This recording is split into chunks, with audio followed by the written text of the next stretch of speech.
Bismillah. The Holy Prophet Muhammad.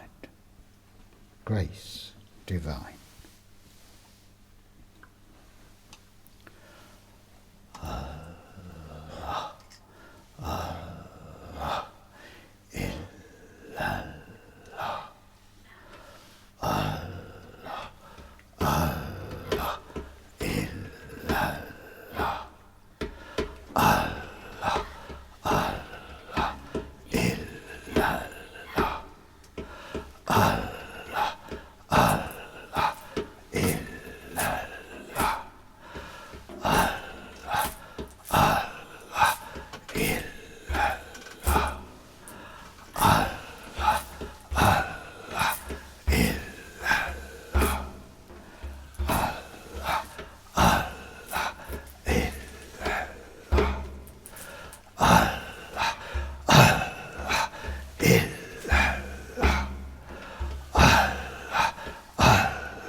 His grace divine is love bestowing.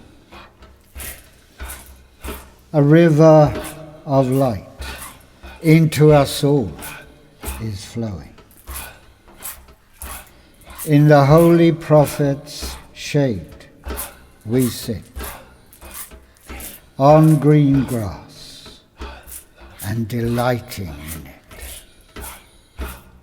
Endless peace we are daily knowing.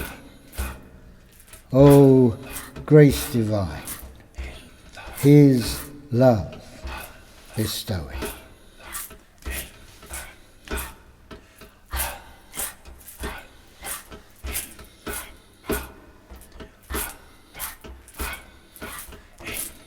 Hazrat Ali.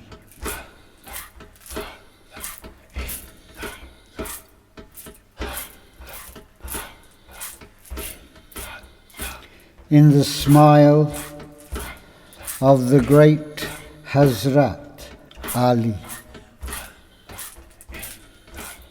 sweet peace and such beatitude see. In the light of his shining Mustafa eyes, regard the ways of the pure and wise. In his breath, feel a sweet scented breeze. O gateway of knowledge, help us, please.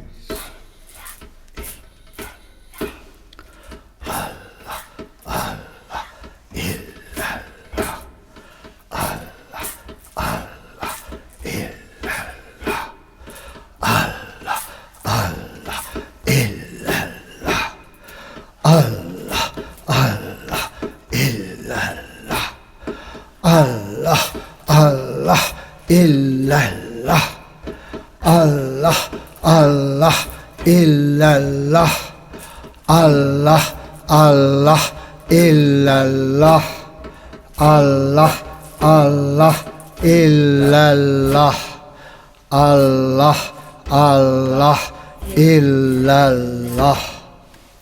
Bismillahirrahmanirrahim. Khwaja Mu'inuddin Hassan Chishti.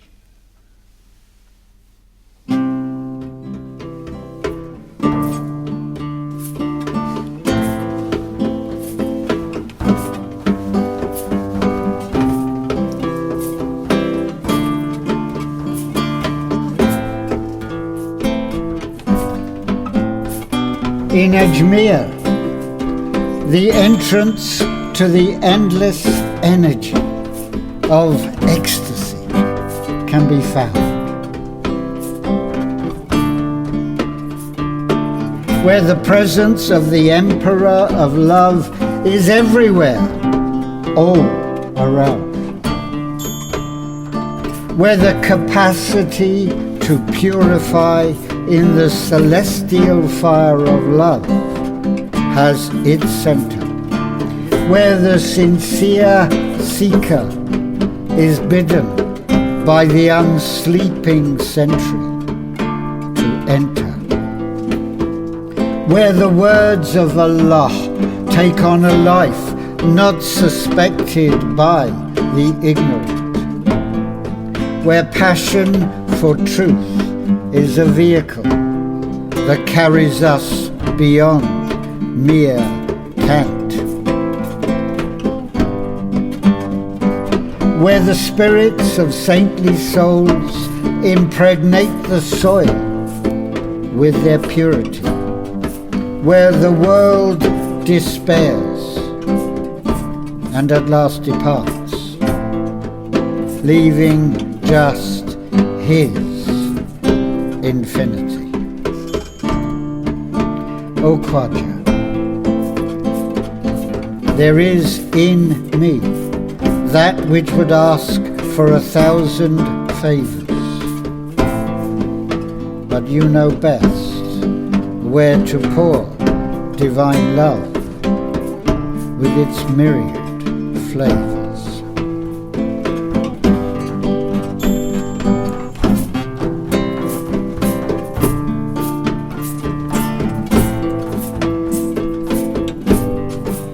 Maulana Rumi.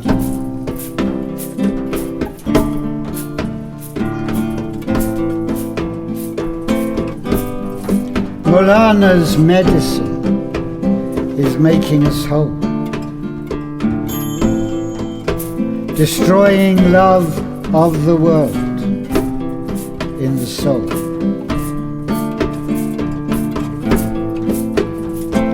That is the poison the reed flute supplies.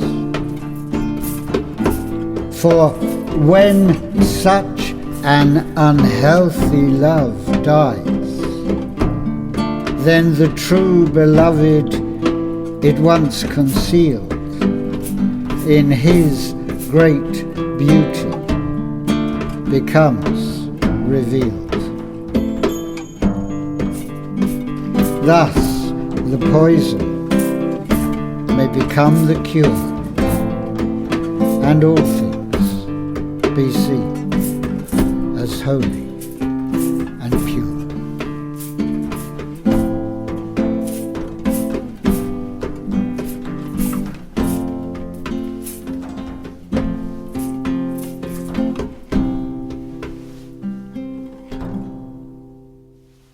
Seeking the Guide.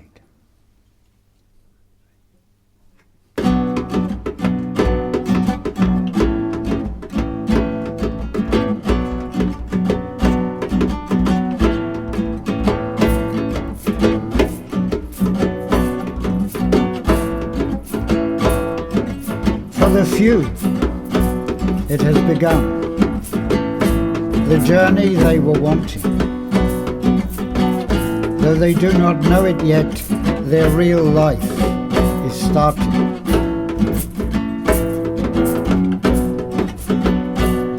But where to begin? Where to find a friend who can guide? There are so many false, smiling faces, concealing pride.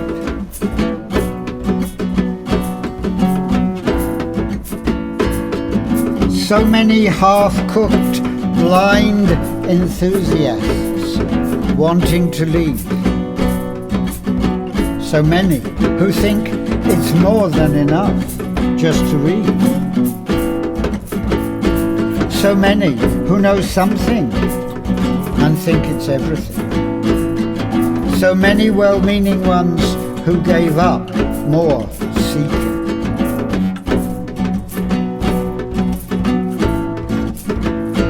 mention the frauds, whose real interest is in money, or those who relish fame, fortune, or just plain pomposity. The key to solve this puzzle lies in your personal sincerity. Look inside yourself, deep and long, and yes, fearlessly.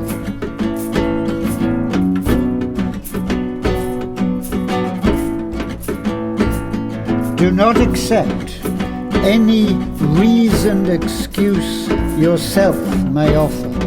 Look to see what you really seek.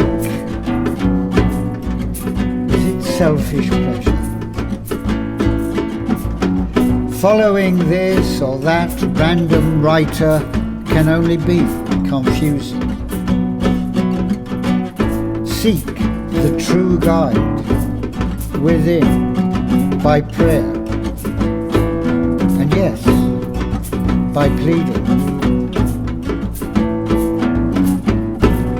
If you are sincere, the divinity your prayer may heed. You will be given guidance wisely, according to need. If your sincerity is shallow or false, or a pretense actually, you will be given a guide of this kind, a fraud, unhappily. If you are half sincere, but your sincerity is not really deep, you will find a guide suited to you, half wise, half asleep. If you are truly sincere, a friend of the divinity will appear, and you will know from deep inside that guidance is here.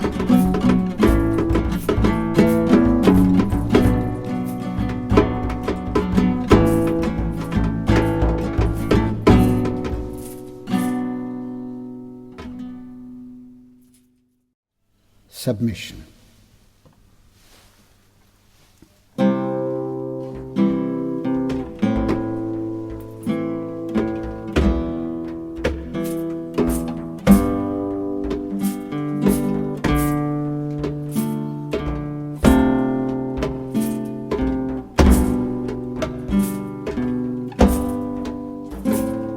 Solomon to Bilqis gave the command, "Come to me."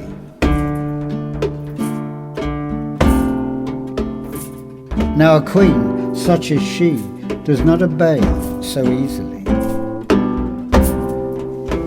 The threats that he made to invade her domain made her prevaricate, and in Sabah to remain. She was a woman of renowned feminine allure, but he was a man who by Allah was made pure. She offered him gifts of jewels and much gold. In his gold and jeweled palace, this left him cold.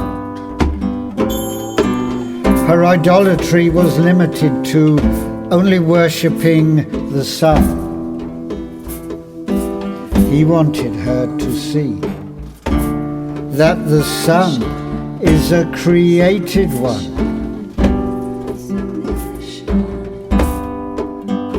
She was far from being a fool, and counsel she took, but the call from Solomon made her into herself look. She abandoned pride and vanity and left her realm. Did she secretly seek a true man to take her helm? Now Prophet Solomon knew intuitively what to do, and he identified the one thing she was attached to. It was a throne of most intricate, intertwined filigree, though to Solomon a mere bauble it appeared to be. By the power Allah had given to him especially, Asaph had the throne transported miraculously. Now Solomon did not rely on an argument with Bilqis. Better than debating, a demonstration surely is. Instead, he showed her the wealth and power that the one true God on him did shower. Seeing her unique throne reproduced that way destroyed her attachment to things made of clay. Then he showed her just how deluding perception can be. A great pool of water lay before her. She could clearly see, and abandoning any last pretense of a royal dignity, she began to wade through, lifting her skirts for all to see. Then the skirts of illusion were lifted too from her mind, as underfoot marble polished to perfection she did find. Now she could see that in praying to the shining sun, she had been diverted from worshipping the true one. The queen in her, in Solomon's royalty, melted away, and, girl-like, she begged him to show her the way. Great Solomon was a true man in every respect, so the woman in her was overcome too, I suspect. Soul and body integrated in a perfect unity, she knelt silently before him with sincere piety. The ground at his feet received the impress, as into it her forehead and face she did press. I submit my whole being to the one true God, said she. May his prophet Solomon in eternity my witness be. The gates of heaven and all beyond now open to her. That the submission had been accepted, one must infer. Her outward and inward faculties now all in accord, she tied herself to the prophet with love's silken cord. This may appear to be just an ancient tale to you, but it has a deeper dimension for us today too. The worshipper of delusion, enthroned in the heart, must yield to wisdom, and from ignorance depart. Beneath the shiny illusions, find the hard marble floor. Then maybe you will enter through heaven's open door.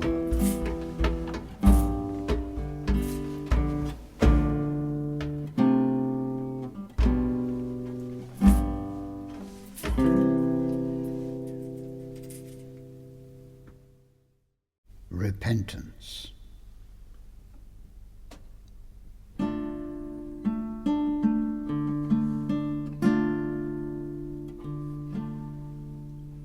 There is a step in the spiritual way you cannot hope to avoid. A cure for your ills and the strategies yourself has employed. It's called Toba, or repentance. and it is no fun, that's for sure. It's unavoidable without a question, if your goal is to be pure. Since infancy, you have learned many falsehoods every day. You have listened to all the lies your lower nature has to say. Now you have to question your assumptions and deny pride from the harsh light of reality. You cannot run away nor hide. There are two ways your short life is looked at by the divinity. Either anger and wrath can dominate, or divine, loving mercy. Ignore for now the mercy and see with divine anger all you do. See the self-interest that's the heart of every charitable act too. Do not spare yourself. Every motive and claim clearly see, intent on revealing all your selfish and wasted existence be.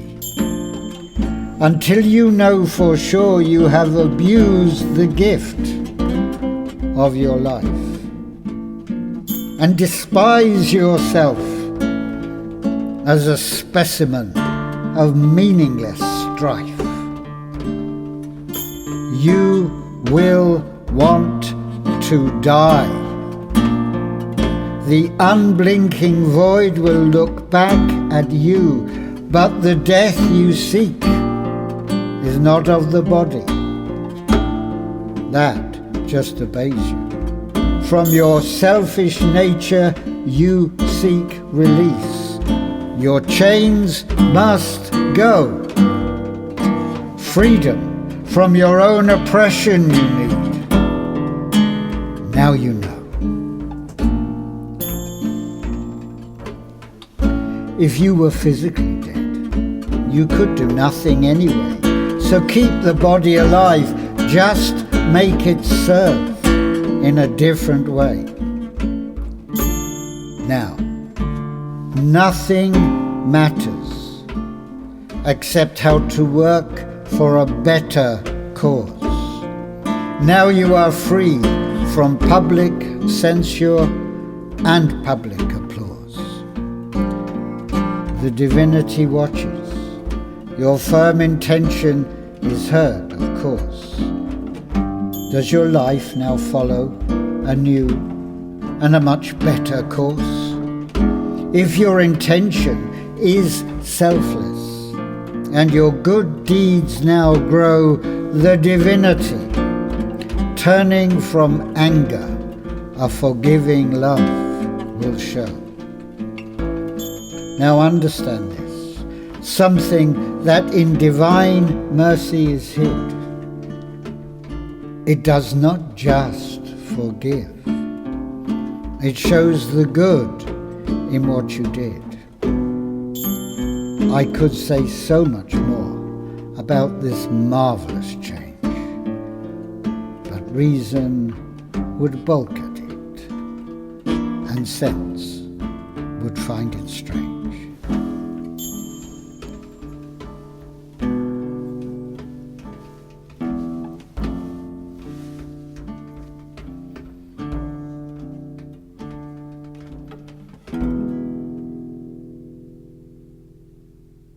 In love.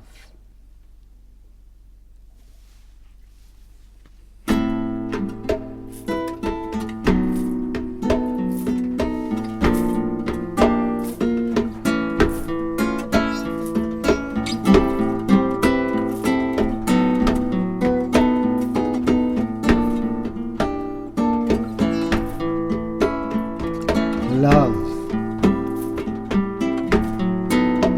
When you turned me again in poetry,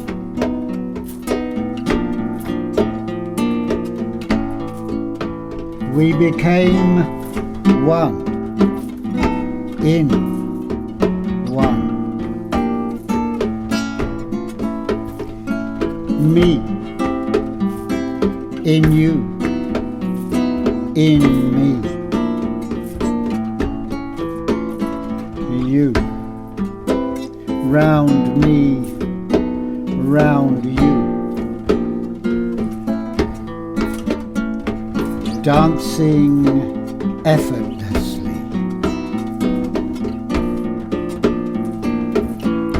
till the stars beneath laughed in glee.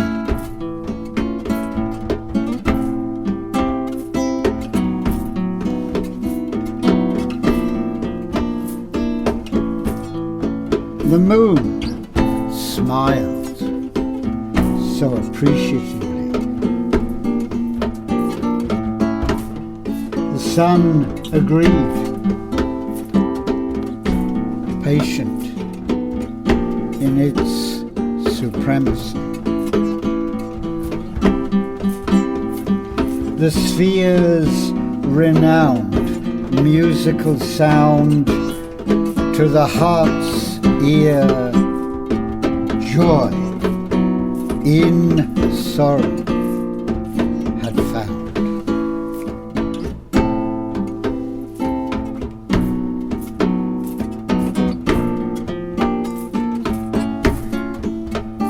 In love, lust served a much deeper end. In love, shame became just another friend. In love, greed found fulfilled its every need.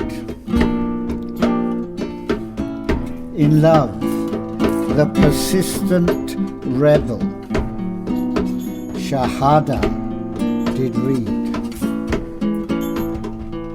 In love, time ended its total tyranny of old. In love, dirt threw off its coat, revealing gold.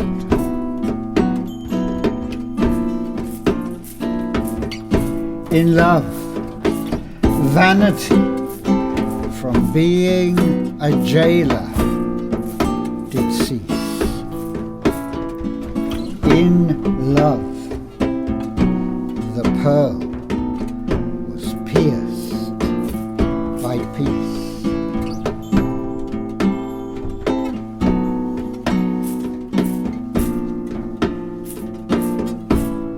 In love, sensuality reached its goal and expired. In love, the mind became in clarity attired. In love, poetry and music reached an accord.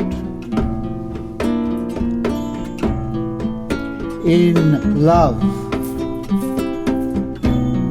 truth held aloft its great sword.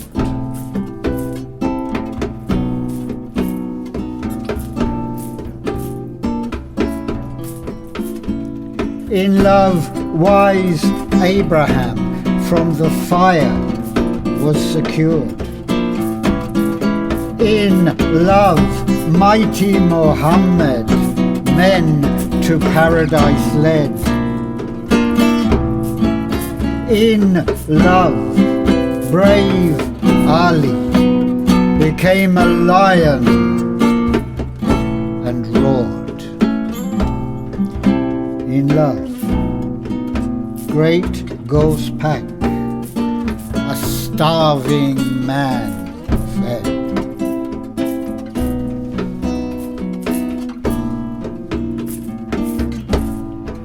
In love, the poor a patron found from Sanjar.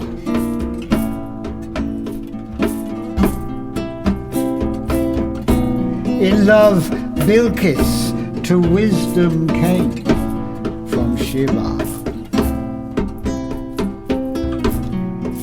In love, Majnun his beloved would not betray. In love, Hafiz and Mevlana showed the way. In love, death found it could with life intertwine. In love, life felt it had reason, rhythm, and rhyme.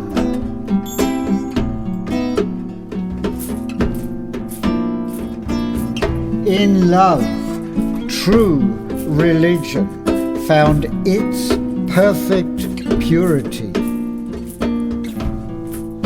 In love, the intellect found more than curiosity. In love, even Gabriel one can almost see. In love, strangely, even a cat can an abdal be. In love, the axis turns and sets the room straight. In love, it appears even patient peers cannot wait. In love, the word and spirit unite essentially. In love is revealed majesty's sacred epiphany. In love lies a treasure desiring to be known. In love's polished mirror, the hidden were shown. In love, the holy fold are enfolded in humility. In love, the august assembly joy does decree. In love, the beautiful names look on enviously. In love, the true guides talk together excitedly.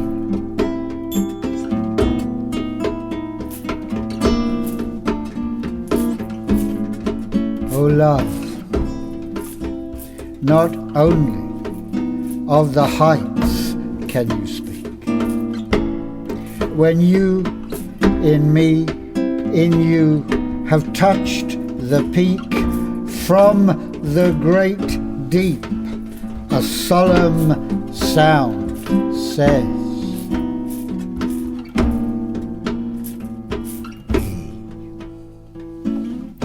and what will be rises up with inevitability.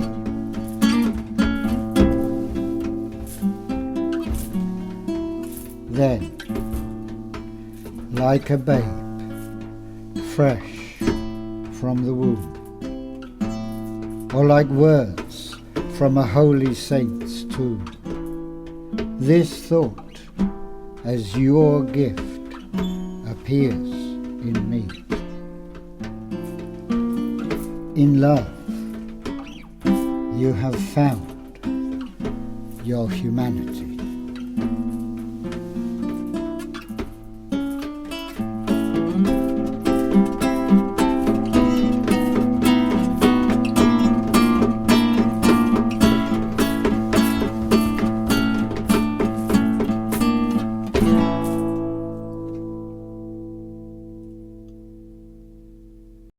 La.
an Arabic word,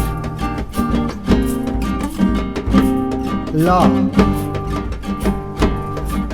It means nothing. Not a single thing. It signifies non-existence, like the emptiness in the center of a ring. Become that emptiness, become non-existent and pass through,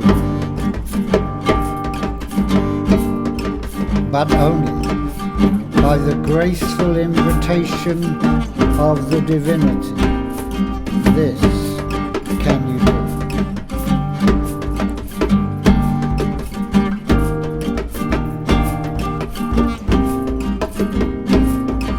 There is a very fine cloth called pashmina, often associated with Kashmir.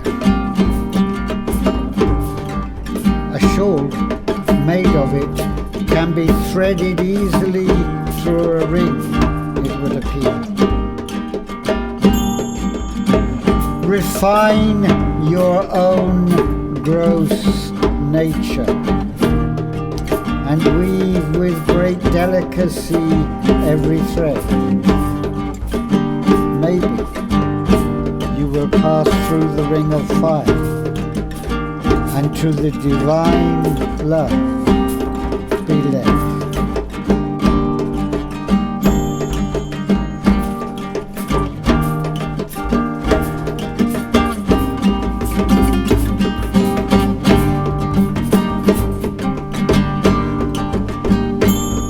It is said, the path to paradise is across a bridge thin as a single hair. Beneath that bridge, if you care to look, into the fires of hell you stare.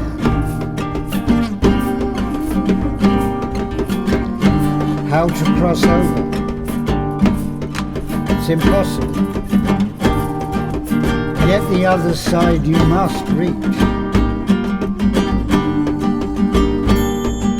The mystics have a way. Look for a guide who to you this can teach.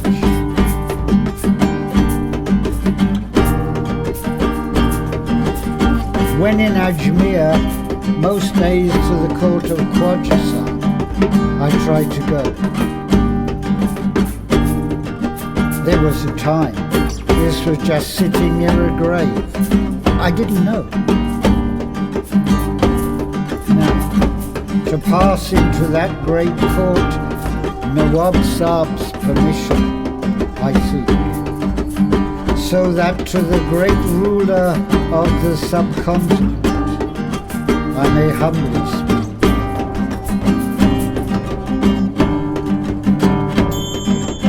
His reach is so long, his power is so strong,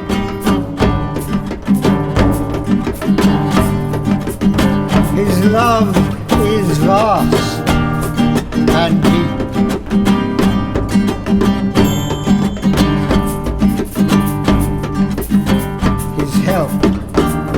Is all the sincere seeker needs, and in that help your faith keep. He knows, without a single word from these lips, what my soul requires. He grants what he wishes, gives the beggar what his true heart desires. Between two fingers, 18,000 worlds, Khwaja Sahib saw. Between every type of duality, is the way to the divine realm, therefore. Hidden in the unity of the divinity are potentialities without any number.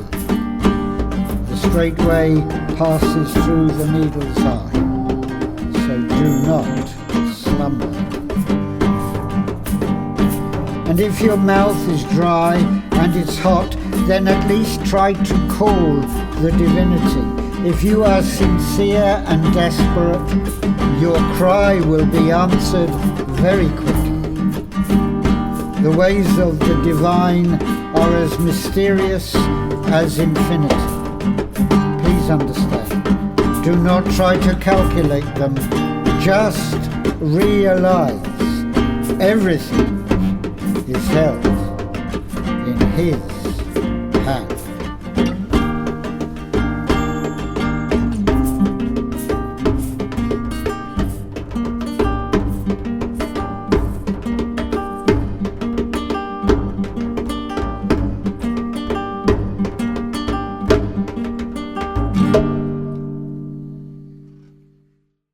Trust.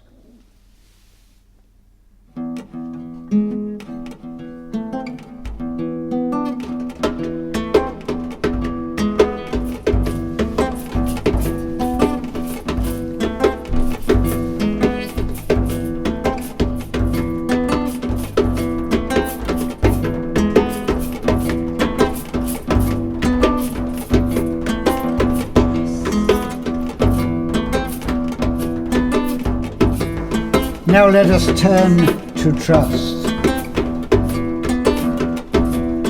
Not trust in people or in technology, but trust that there is a higher nature that can make us free. Trust there is communication from the higher mind and heart. But know also the impulses of the lower nature play their part. Between his bestial, indolent or destructive lower selfhood and the heavenly or divine inspirations for a higher good stands man, sometimes following one, sometimes another. His humanity depends on distinguishing one from the other.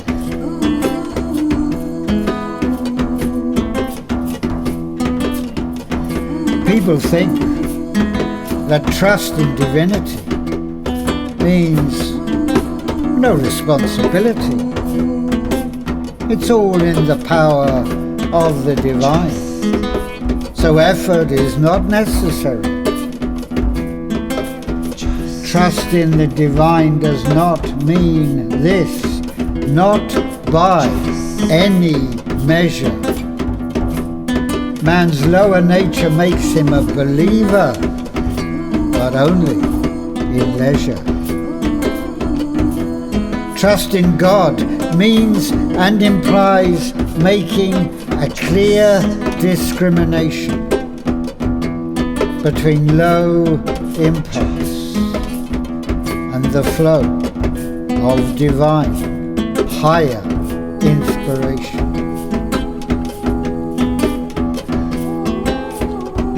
But how to tell the difference? Zahuri gives us this clue.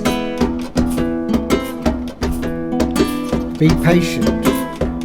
When an idea is coming, wait. See if it will continue. If it is an impulse from the lower nature, it will fade eventually.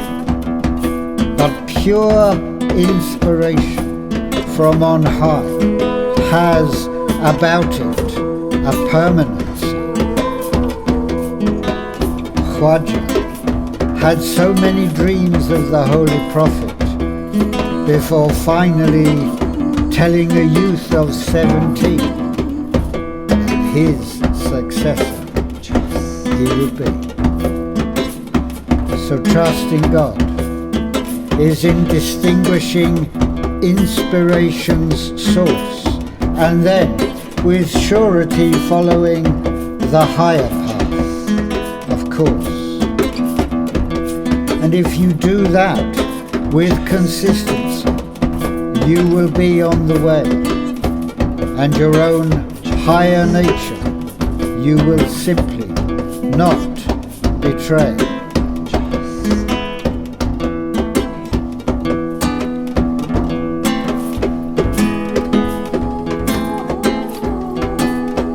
Submission.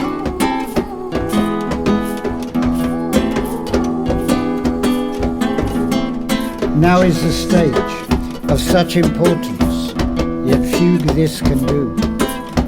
Submission to divine will, with heart, mind and body too. This is the central meaning and implication of Islam.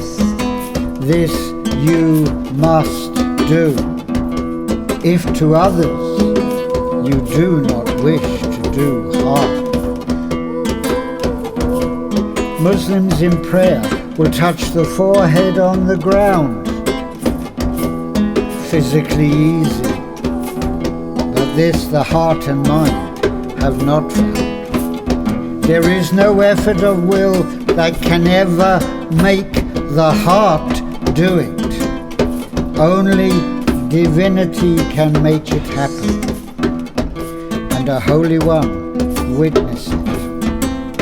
There are two ways submission can happen. One is from within. The other is when the seeker is in heaven and is thus free of sin. It's the heart of religion and of mysticism. But laugh, don't frown. Until this is done, religious garments are the clothes of a